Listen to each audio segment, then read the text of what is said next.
ನೀವೆಲ್ಲ ಧಾರ್ಮಿಕ ಕಾರ್ಯಕ್ರಮವನ್ನ ಮಾಡುವುದಕ್ಕೋಸ್ಕರ ಉತ್ತಮ ಸಾಂಸಾರಿಕ ಜೀವನದ ಪರಂಪರೆಯನ್ನ ಸಾಗಿಸುವುದಕ್ಕೋಸ್ಕರ ನೀವು ಗೃಹಸ್ಥಾಶ್ರಮವನ್ನ ಸ್ವೀಕಾರ ಮಾಡಿದಿರಿ.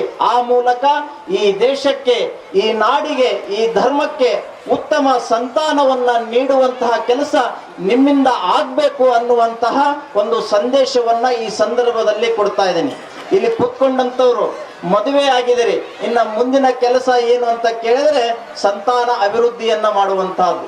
ನಮ್ಮ ದೇಶದ ಸರ್ಕಾರದ ಕಾನೂನು ಹೇಳುತ್ತೆ, ಒಂದು ಆರ್ತಿಗೆ ಇನ್ನೊಂದು ಕೀರ್ತಿಗೆ, ಒಂದು ಆರ್ತಿ ಒಂದು ಕೀರ್ತಿಗೆ. ಆದರೆ ಈ ಕಾನೂನು ಅನ್ವಯ ಆಗುವಂಥದ್ದು ಕೇವಲ ಹಿಂದೂ ಧರ್ಮದವರಿಗೆ ಮಾತ್ರ ಅನ್ವಯ ಆಗ್ತದೆ. ಅದಕ್ಕೋಸ್ಕರ ನಾನು ಹೇಳ್ತೀನಿ, ಸರ್ಕಾರ 2 ಮಕ್ಕಳು ಹೆತ್ತರೆ ನೀವು 12 ಮಕ್ಕಳು ಹೆರಬೇಕು ಅಂತ ನಾನು ಹೇಳ್ತಾ ಇದ್ದೀನಿ. ಯಾಕೆ ಅಂತ ಕೇಳಿದ್ರೆ, ನಮ್ಮ ಜನಸಂಖ್ಯೆಯ ಅನುಪಾತ, ನಮ್ಮ ಸಮಾಜದ ಜನಸಂಖ್ಯೆಯ ಅನುಪಾತ ಇನ್ನೊಂದು ಸಮಾಜದ ಎದುರುಗಡೆ ಕುಸಿದು ಹೋಗ್ತಾ ಇದೆ.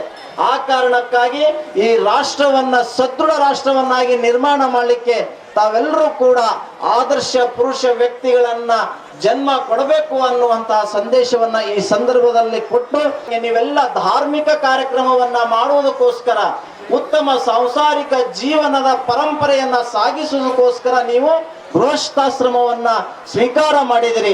ಆ ಮೂಲಕ ಈ ದೇಶಕ್ಕೆ, ಈ ನಾಡಿಗೆ, ಈ ಧರ್ಮಕ್ಕೆ ಉತ್ತಮ ಸಂತಾನವನ್ನ ನೀಡುವಂತಹ ಕೆಲಸ ನಿಮ್ಮಿಂದ ಆಗ್ಬೇಕು ಅನ್ನುವಂತಹ ಒಂದು ಸಂದೇಶವನ್ನ ಈ ಸಂದರ್ಭದಲ್ಲಿ ಕೊಡ್ತಾ ಇದ್ದೀನಿ.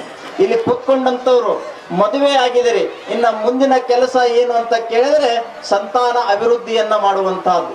ನಮ್ಮ ದೇಶದ ಸರ್ಕಾರದ ಕಾನೂನು ಹೇಳುತ್ತೆ, ಒಂದು ಆರ್ತಿಗೆ ಇನ್ನೊಂದು ಕೀರ್ತಿಗೆ, ಒಂದು ಆರ್ತಿ ಒಂದು ಕೀರ್ತಿಗೆ. ಆದರೆ ಈ ಕಾನೂನು ಅನ್ವಯ ಆಗುವಂಥದ್ದು ಕೇವಲ ಹಿಂದೂ ಧರ್ಮದವರಿಗೆ ಮಾತ್ರ ಅನ್ವಯ ಆಗ್ತದೆ.